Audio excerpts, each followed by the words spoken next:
The 48 laws of power. आज हम the 48 laws of power में से लॉ 28 डिस्कस कर रहे हैं। राइटर कहता है कि एंटर एक्शन विद बोल्डनेस, यानी बोल्ड होकर एक्शन करें। अगर आप पावरफुल बनना चाहते हैं तो आज के लॉ 28 पर भी गौर करना होगा। राइटर कहता है कि कॉन्फिडेंस अट्रैक्ट्स फॉलोअर्स, यानी जो एतमाद होता है वो फॉलोअर्स को अट्रैक्ट करता है। नंबर 2, राइटर कहता है कि हेजिटेशन क्रिएट्स डाउट, हिचकिचाहट होती है वो शकूक व शुबहात पैदा करती है। Number 3, boldness create fears in opponents, जो बोल्डनेस होती है ना, कॉन्फिडेंस वाला काम, वो दूसरों में या अपोनेंट्स में फियर क्रिएट करती है। नंबर 4, राइटर कहता है कि once you decide commit fully, एक मर्तबा जब फैसला कर लें तो फिर मुकम्मल तौर पर एक्शन करें। Number 5, fear is self fulfilling prophecy, कहते हैं कि fear is a bad adviser. वाह वाह वाह, फियर जो है वो एक बहुत ही बुरा एडवाइजर है। बिस्मिल्लाहिर्रहमानिर्रहीम। साथियों, आप देख रहे हैं इल्म की बातें और आज हम डिस्कस कर रहे हैं द 48 लॉज ऑफ पावर। साथियों, इस किताब का हम एक एक लॉ रोजाना डिस्कस कर रहे हैं। आज हम 28 लॉ डिस्कस करने जा रहे हैं। 28 लॉ है कि enter action with boldness, boldness के जरिए एक्ट करें, एक्शन करें। अच्छा साथियों, यहाँ पे दो बातें हैं, एक है एक्शन, दूसरा है बोल्डनेस। यानी बोल्डनेस को हम समझ लेते हैं कॉन्फिडेंस। आपने कॉन्फिडेंट होके एक्शन करना है। अगर आप पावरफुल होना चाहते हैं, अगर आप कामयाब बनना चाहते हैं तो आपको बोल्ड होना पड़ेगा, कॉन्फिडेंट होना पड़ेगा। अगर आप कॉन्फिडेंट हैं तो आप सब कुछ अचीव कर सकते हैं। ठीक, राइटर कहता है कि कॉन्फिडेंस जो है ना वो कॉन्फिडेंस अट्रैक्ट्स फॉलोअर्स। कॉन्फिडेंस जो होता है ना वो फॉलोअर्स को अट्रैक्ट करता है। तो अब आपने देखा होगा कि एतमाद जो है, कहते हैं कि फॉर्चून फेवर्स द ब्रेव।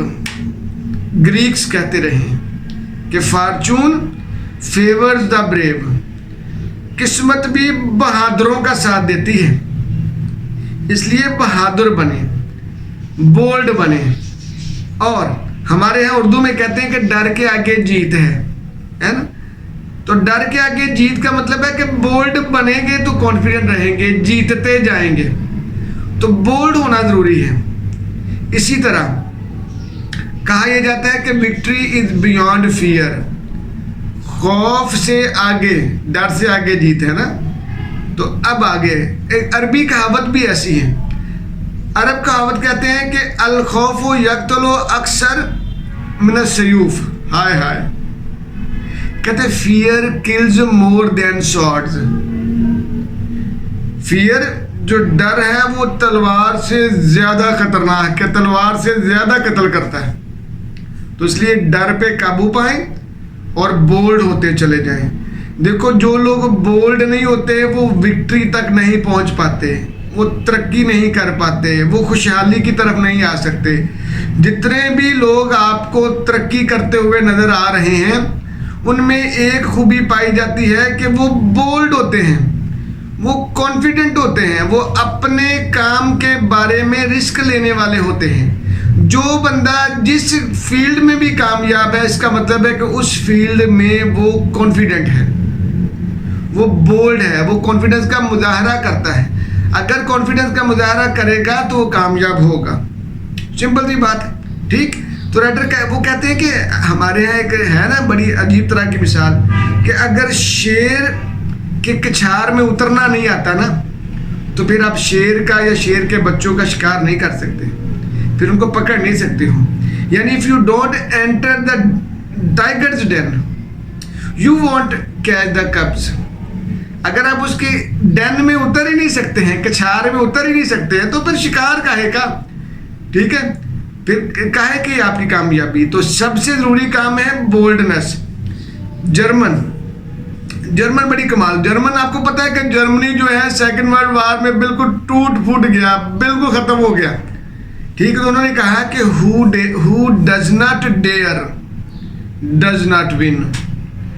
जो कोशिश नहीं करता, हिम्मत नहीं करता, वो जीत नहीं सकता, है ना। तो हिम्मत जो है ना वो बहुत जरूरी है। God helps those who help themselves. आगे हम पढ़ेंगे इसको, आज ही डिस्कस करेंगे जी। नंबर 2, इसी तरह एक और कहावत है, कहा जाता है कि impossible is not a French word. ये भी बड़ी बात है। हम कहते हैं ये काम हो नहीं सकता, तो कहते हैं कि impossible is not a French word. France वाले कहते हैं कि ये इम्पॉसिबल कोई लफ्ज नहीं है हमारी डिक्शनरी में। ठीक है, हमारे उर्दू में हमने पढ़ा ना कि हिम्मत मर्दा मदद खुदा, यानी अगर हम हिम्मत करेंगे तो हमें अल्लाह की मदद पहुंचती रहेगी। तो ये कहते हैं कि self confidence is half of the success. हाँ है, आज मैंने कितनी बातें आपके साथ की हैं सिर्फ बोल्डनेस के बारे में। ठीक, इसी तरह पॉइंट, अगला पॉइंट जी, राइटर कहता है कि जी हेजिटेशन क्रिएट्स डाउट। अब आए जी, हेजिटेशन क्या है? Creates doubt. अब हेजिटेशन से डाउट क्रिएट होते हैं, तो अब इसका क्या इलाज है, क्या हल है इसका? कहते हैं कि he who hesitates is lost. वो जो हिचकिचाते हैं वो हार जाते हैं। हिचकिचाना यानी कॉन्फिडेंस का मुजाहरा ना करना।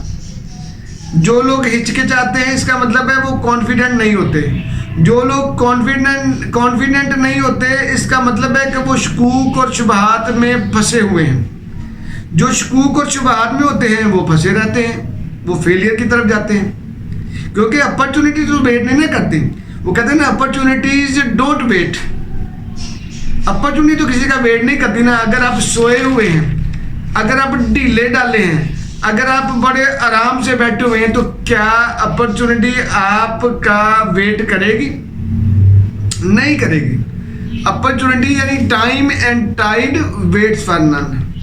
टाइम और टाइड किसी का वेट नहीं करते हैं। इसीलिए हम कहते हैं कि जो सोते हैं वो खोते हैं। क्या मतलब हुआ इसका? जो सोते हैं वो खोते हैं। और मैं हंसते हुए कहता हूँ जो सोते हैं वो दोनों तरह के खोते हैं, यानी उर्दू वाले भी और पंजाबी वाले भी। ठीक, जो सोते हैं वो खोते हैं यानी खो देते हैं।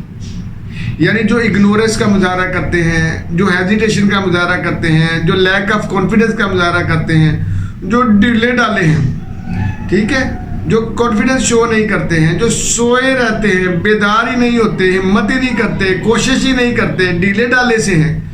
जो सोते हैं वो खोते हैं, और दोनों तरह के खोते हैं, पंजाबी के खोते हैं ना जी। तो इसलिए ये साथियों बात बहुत ज़रूरी है।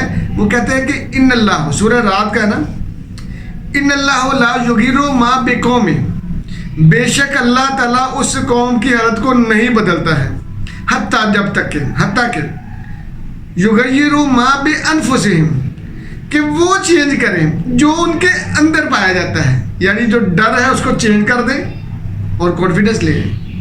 ठीक है, तो कॉन्फिडेंस बड़ा ज़रूरी है।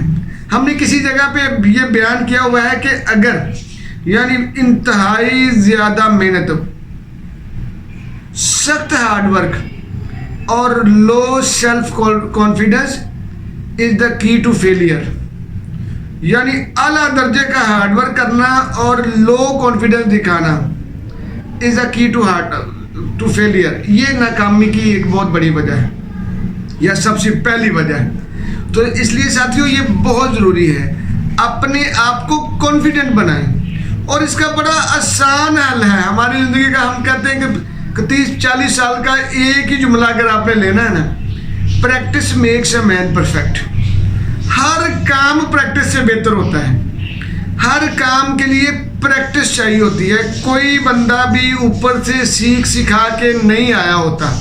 यहाँ से ही सीखना है आपने, यहाँ पे ही अप्लाई करना है। Practice makes a man perfect. ठीक, इसी तरह साथियों राइटर कहता है कि once you decide, excuse me, once you decide commit fully, एक मर्तबा जब आप फैसला कर लो ना, फिर कमिटमेंट का मुजाहरा करो, फिर छा जाओ, फिर एक्शन करो, फिर अमल करो, फिर एक्ट करके दिखाओ, फिर मुजाहिदा करो, फिर जिहाद करो ना, फिर छा जाओ, अमल करो। क्योंकि अमल से ज़िंदगी बनती है, जन्नत भी जहन्नम भी। तो हमारे यहाँ ना हम फैसला करते हैं, फैसला करने के बाद दोबारा फैसला करते हैं, ठीक है। अब दोबारा फैसला करने के बाद फिर सोच में पड़ जाते हैं, फिर फैसला करते हैं। ये एक बड़ी अहम बात है साथियों। फैसला करना ना, इसके आपके पास 2 स्टेप्स हैं, लंबे चौड़े आप उसमें ना पड़े। सिर्फ 2 तरीकों से फैसला करना आपके लिए बड़ा इजी हो जाएगा। ये भी समझे कि तोहफा ही है ये जुमला, देखिएगा। क्योंकि इसके 2 हैं जी, इस्तिशारा और इस्तिखारा। यानी इस्तिशारा आपने इशारे लेने यानी मशवरा करना है, मुशावरत करनी है। इस्तिखारा अल्लाह ताला से आपने खैर तलब करनी है, अल्लाह ताला से मशवरा करना है। अगर आप ये 2 पॉइंट पकड़ लें तो फैसले बहुत आसान हो गए। इस्तिशारा करना और इस्तिखारा करना, ये मौलवियों से इस्तिखारा नहीं करवाना, इस्तिखारा आपने खुद करना है। और उसमें ज़रूरी नहीं है कि आपको ख्वाब ही आए। इस्तिखारा की दुआ मिल जाती है, आप डाउनलोड कर सकते हैं, उसको याद कर लें या उसको वैसे बाद में पढ़ लें, ठीक। इस्तिखारा करें और इस्तिशारा यानी इशारे यानी मशवरे करें। और मशवरा भी करना है। अगली बात भाई, मशवरा करना है तो किसी कॉन्फिडेंट बंदे के साथ करना है। जिस फील्ड के बारे में मशवरा करना है उस फील्ड के कामयाब बंदे से मशवरा करना है, ठीक भाई। अगर आप कोई दुकान चला रहे हैं तो आप किसी दुकान वाले से मशवरा करेंगे ना, स्टोर वाले से मशवरा करेंगे, ठीक। या आप जाकर किसी डॉक्टर से मशवरा कर लेंगे या इंजीनियर से मशवरा करेंगे, नहीं ना भाई। दुकान स्टोर वाले का मशवरा स्टोर वाले के साथ, डॉक्टर का मशवरा डॉक्टर के साथ, ठीक है ना। तो ये बड़ी ज़रूरी बात है। तो साथियों, आज हमने ये आखिरी बात जो की है, once you decide commit fully. जब आपने डिसाइड कर लिया है ना, तो फिर आप कमिट करें, फिर इसके ऊपर अमल करें, और अमल भी ऐसे करें कि छा जाए। फिर देखिए ज़िंदगी बदलती है कि नहीं बदलती है। और याद रखिए, कॉन्फिडेंस आते आते ही आता है, एकदम से कॉन्फिडेंस नहीं आना, आहिस्ता आहिस्ता ही आता है, ठीक जी। जज़ाकल्लाह जी।